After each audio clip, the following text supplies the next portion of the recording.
Tere! Täna räägin juhatuse liikme ametisuhte tekkimisest ja lõppemisest.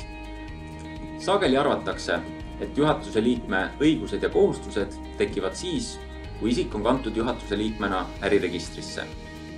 See ei vasta tõele.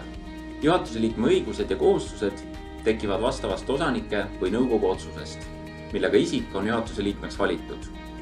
See tähendab, et mingil perioodil võivad äriregistris sisalduda juhatuse koosseisu kohta valeandmed.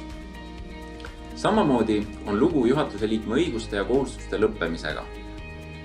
Ametisuhte lõppemine ei ole seotud äriregistrist vastava kande kustutamisega, vaid määravaks on vastava organi otsus, millega isik kutsutakse juhatusest tagasi või kui isik on ise astunud juhatusest tagasi. Ametisuhe lõpeb ka juhatuse liikme surmaga või kui tema ametiaeg on tähtajaline, siis tähtaja möödumisega.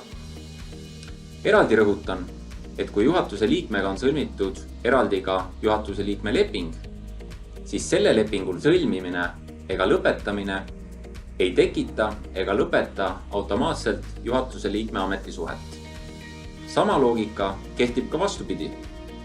Juhatuse liikme ametisuhte tekkimine või lõppemine ei tekita ega lõpeta automaatselt vastavat juhatuse liikme lepingut. Selleks, et juhatuse liikme ametisuhte lõppemisel ka juhatuse liikmega sõlmitud leping lõpetada, tuleb nimetatud leping ikkagi eraldiseisvalt üles öelda.